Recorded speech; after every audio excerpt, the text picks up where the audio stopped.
चलिए, दो मेहमान हमारे साथ तैयार हैं, जरा उनसे इस चर्चा को आगे बढ़ाते हैं और आपके लिए ये भी समझते हैं कि इंडेक्स पर रणनीति आपकी क्या होनी चाहिए और अगर आपको स्टॉक स्पेसिफिक अगर ट्रेड लेनी है तो आपको क्या करना है। वत्सल भुआ हमारे साथ हैं, इसके अलावा निमेश ठाकर भी हमारे साथ जुड़ गए हैं। निमेश जी और वत्सल जी, आप दोनों का बहुत शुक्रिया, स्वागत 18 हाउस देश पर। वत्सल जी, सबसे पहले राय आपसे जानना चाहेंगे, इंडेक्स को लेकर, मार्केट को लेकर आपका व्यू क्या है और यहां से आप क्या ट्रेड लेने की सलाह दे रहे हैं? जी, जैसे आपने बताया कि हमें एक न्यूज ड्रिवन वॉलेटिलिटी दिख रही है, हमें इंडिया विक्स भी 7% ऊपर दिख रहा है। पर हम अगर पिछले कुछ सेशंस की बात करें तो निफ्टी अपने 10 डेज और 20 डेज एक्सपोनेंशियल मूविंग एवरेज के ऊपर कॉन्फिडेंटली ट्रेड कर रहा था। ब्रेथ लाइन भी हमें सही दिख रही थी।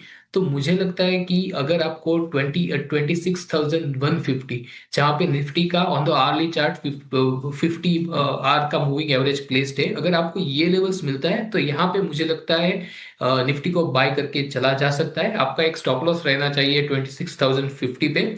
ऊपर की ओर मैं जो टारगेट एक्सपेक्ट कर रहा हूँ वो 26,300 के टारगेट एक्सपेक्ट करके चल रहा हूँ। तो फिलहाल जब तक निफ्टी 26,000 के ऊपर रहता है तब तक बाय एंड डिप्स करना चाहिए। ये हमें एक डिप मिला है तो मुझे लगता है इसको एक अपॉर्चुनिटी की तरह देखना चाहिए। एक 26,050 का एक ऐसे लगा के चलना होगा।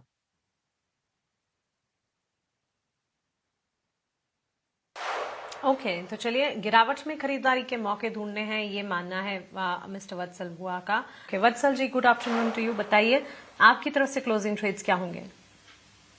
तो सबसे पहला मेरा एक क्लोजिंग ट्रेड रहेगा आइशर मोटर्स। तो स्टॉक ने अपने जो कंसोलिडेशन जोन है उसका ब्रेकआउट दिया है, तो उसको एक रीएक्यूमुलेशन जोन भी बोल सकते हैं। स्टॉक में हायर हाई हायर लोज दिख रहे हैं जो क्लियरली इंडिकेट करे कि स्टॉक एक अप ट्रेंड में है।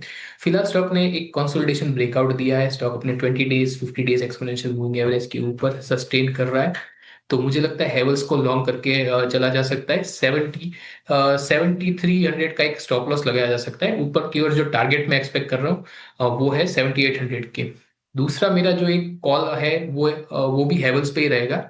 हेवल्स में हमें एक फॉलिंग चैनल का ब्रेकआउट देखने को मिला है। अपने डिमांड जोन से हमें बाइंग इंटरेस्ट आता हुआ दिख रहा है। स्टॉक अपने 20 डेज और रिसेंट चार्ट में 50 डेज एक्सपोनेंशियल मूविंग एवरेज के ऊपर भी स्टॉक ने क्लोजिंग दिया है, तो हेवल्स को बाई करके चला जा सकता है। एक स्टॉप लॉस लगा के चलना होगा 1415 का। जो टारगेट मैं एक्सपेक्ट कर रहा हूँ वो 1530 के टारगेट एक्सपेक्ट करके आप चल सकते हैं। एब्सोल्युटली, हमारे दोनों ही एक्सपर्ट्स का भरोसा हैवल्स पर है। वत्सल बुआ जी की भी राय 1530 के टारगेट को ध्यान में रखते हुए 1415 का स्टॉप लॉस मेंटेन कीजिए। हैवल्स में खरीदारी का मौका।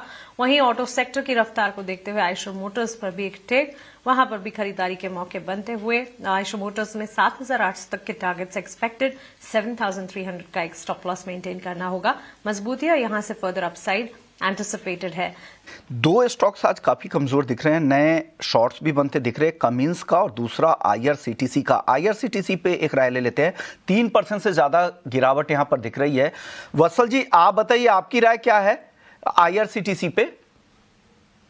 तो अगर मैं आईआरसीटीसी के चार्ट स्ट्रक्चर की बात करूं तो रिसेंटली स्टॉक में एक कंसोलिडेशन ब्रेकआउट दिया था, पर हालांकि वो ब्रेकआउट अभी फेल होता हुआ दिख रहा है। स्टॉक अभी अपनी 20 डेज सिंपल मूविंग एवरेज के आसपास ट्रेड कर रहा है। तो अगर मुझे लगता है कि स्टॉक 676 ये जो लेवल है वो काफी क्रूशियल लेवल रहेगा। अगर 676 के नीचे या 676 पे क्लोजिंग देता है तो मुझे लगता है कि आईआरसीटीसी का जो चार्ट स्ट्रक्चर है वो काफी वीक, जो एक वीकनेस इंडिकेट कर रहा है ट्रेंड में। तो मुझे लगता है जो एक डाउन ट्रेंड था उसका एक कंटिन्यूएशन हो सकता है। फिलहाल स्टॉक के लिए 676 जहां पे स्टॉक का सिंपल मूविंग एवरेज है ये बहुत ही काफी क्रूशियल लेवल रहेगा क्लोजिंग वॉच करने के लिए। स्टॉक का एक सपोर्ट बन रहा है 665 के लेवल पे। ऊपर की ओर रेजिस्टेंस बन रहा है 680 के लेवल्स पे। तो 676 इस लेवल के नीचे अगर स्टॉक लूजिंग देता है तो मुझे लगता है कि स्टॉक का जो एक डाउन ट्रेंड था वो यहां से वापस कंटिन्यू होता हुआ दिख सकता है और स्टॉक यहां से 645 की ओर भी जाता हुआ दिख सकता है हमें। आईआरसीटीसी को लेकर ये भी हो गया। अच्छा, एक और शेयर है जो मतलब परफॉर्मेंस थोड़ा बढ़िया रहा है मैंने फाइनेंशियल का, लेकिन हम देख रहे हैं कि ऊपरी स्तरों से थोड़ा सा ना क्रैक आया है। जो ट्रेडर इन्वेस्टर हैं थोड़े प्रॉफिट टेकिंग के मूड में आ रहे हैं। वत्सल जी, एमएनएम फाइनेंस, इसको लेकर आपका व्यू क्या है? क्योंकि आज ये 5% लगभग टूट गया शेयर ये, और दिन के निचले स्तर पर है। क्या आपको लगता है कि क्या ये गिरावट और गहराएगी शेयर में? जी, अगर मैं एमएनएम के चार्ट स्ट्रक्चर की बात करूं तो स्टॉक में हमें एक नेगेटिव डाइवर्जेंस बनता हुआ दिख रहा है स्टॉक में। और स्टॉक का एक अच्छा खासा सपोर्ट बन रहा है 373 के लेवल पे, जहां पे स्टॉक का 20 days simple moving average placed है। हालांकि अगर मैं चार्ट स्ट्रक्चर की बात करूं तो चार्ट स्ट्रक्चर में एक नेगेटिव डाइवर्जेंस फॉर्मेशन बनता हुआ दिख रहा है। तो मुझे लगता है कि स्टॉक में एक कॉशियस स्टांस रखना चाहिए। अगर स्टॉक 373 के नीचे जाता है तो हमें डाउनसाइड, तो हमें जो ये गिरावट है वो फर्दर कंटिन्यू होते हुए दिख सकती है टुवर्ड्स द लेवल ऑफ 340। पर अगर स्टॉक यहाँ से सपोर्ट लेता है तो हमें वापस से जो ट्रेंड है उसका, उसमें एक कंटिन्यूएशन देखने को मिल सकता है। तो फिलहाल 373 का लेवल है जो काफी क्रूशियल रहेगा स्टॉक में वॉच करने के लिए।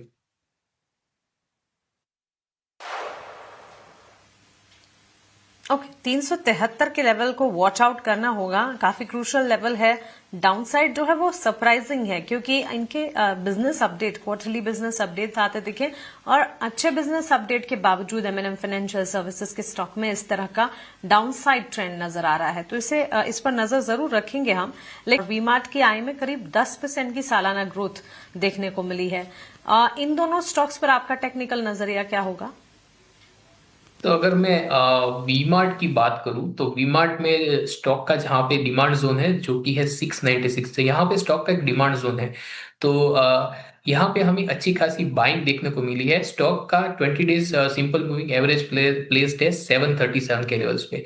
तो अगर स्टॉक 737 लेवल्स के ऊपर अपने 20 days exponential simple moving average को रिक्लेम करता है, उसके ऊपर अगर सस्टेन करता है तो हमें 800 के लेवल्स भी देखने को मिल सकते हैं। फिलहाल मुझे लगता है 737 इस लेवल को मॉनिटर करना काफी क्रूशियल रहेगा।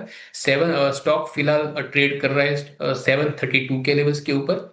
तो अगर स्टॉक 737 जहां पे स्टॉक का सिंपल मूविंग एवरेज प्लेस्ड है उसके ऊपर अगर क्लोजिंग देता है या उस लेवल पे क्लोजिंग देता है तो मुझे लगता है कि यहाँ से हमें फर्दर 800 के लेवल्स भी देखने को मिल सकते हैं। फिलहाल स्टॉक के लिए एक सपोर्ट की तरह काम करेगा 700 का लेवल्स, ऊपर रेजिस्टेंस की तरह काम करेगा जो एक बहुत ही नियर टर्म रेजिस्टेंस है, जो कि क्योंकि स्टॉक अपने सिंपल मूविंग एवरेज के नीचे ट्रेड कर रहा था तो अभी जो सिंपल मूविंग एवरेज है वही स्टॉक का एक रेजिस्टेंस बन सकता है।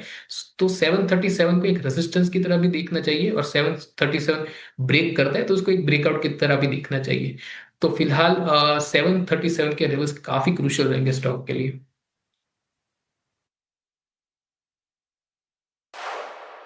तो ये राय फिलहाल वीमार्ट, नायका जैसे स्टॉक्स पर हमें मिलती हुई। और आईडीबीआई बैंक को लेकर वत्सल आप बताइए, बिजनेस अपडेट्स तो काफी अच्छे थे, हर फ्रंट पे अच्छे थे, कासा में भी सुधार दिखा, कुल टोटल बिजनेस में, टोटल डिपॉजिट्स में हर फ्रंट पे अच्छे दिखे, उसके बावजूद ये कमजोर है। क्या हो रहा है सर आईडीबीआई बैंक में? और गिरावट आ सकती है क्या? लगातार इस साल भी चला है, पिछले 5 सत्र में भी 8-9% की तेजी आई है, पिछले 1 साल में भी चला है, आगे क्या होगा सर? तो अगर मैं आईडीबीआई बैंक के चार्ट की बात करूं तो मुझे आईडीबीआई बैंक का चार्ट स्ट्रक्चर है वो काफी स्ट्रांग दिख रहा है। स्टॉक में हमें एक लंबे समय के बाद एक कंसोलिडेशन, एक ब्रेकआउट देखने को मिला है। हालांकि स्टॉक का जो एक रेजिस्टेंस था 118-19 पे, वहां पे हमें आज स्टॉक में एक सेलिंग प्रेशर आता हुआ दिख रहा है। पर मुझे लगता है कि स्टॉक अभी फिलहाल ट्रेड कर रहा है 110 के लेवल्स पे। मुझे लगता है कि अगर आपको 107-108 के लेवल्स मिलते हैं तो मुझे लगता है यहाँ पे एक बार बाय इनिशिएट करके चल सकते हैं। आपका एक स्टॉप लॉस रहना चाहिए 102 के जो ऊपर की जो टारगेट में एक्सपेक्ट कर रहा हूँ वो 122 के टारगेट में एक्सपेक्ट करके चल रहा हूँ। तो फिलहाल चार्ट स्ट्रक्चर मुझे पॉजिटिव लग रहा है, पर प्रीवियस सेशन में हमें स्टॉक में काफी अच्छी बाइंग देखने को मिली है। तो मुझे लगता है ये उसी का एक रिट्रेसमेंट है। तो अगर आपको स्टॉक 107-108 के लेवल्स मिलते हैं तो वहां पे आप बाय करके चल सकते हैं। आपको 104 का एक स्टॉप लॉस लगाना होगा। मुझे लगता है ऊपर की ओर अगर वहां से बाइंग एब्जॉर्ब होते हैं, सेलिंग एब्जॉर्ब होती है, तो मुझे लगता है कि हमें 122 के लेवल्स भी स्टॉक में देखने को मिल सकते हैं। तो स्टॉक पे व्यू पॉइंट पॉजिटिव रहेगा और मुझे लगता है बाय ऑन डिप्स करना चाहिए स्टॉक में। तो चलिए IDBI bank buy on dips की रणनीति यहाँ पर आप अपना के चलें और 120 के भी ऊपर जाने का दमखम रखता है ये पर्टिकुलर काउंटर। श्रीकांत जी, आपसे मेरा सवाल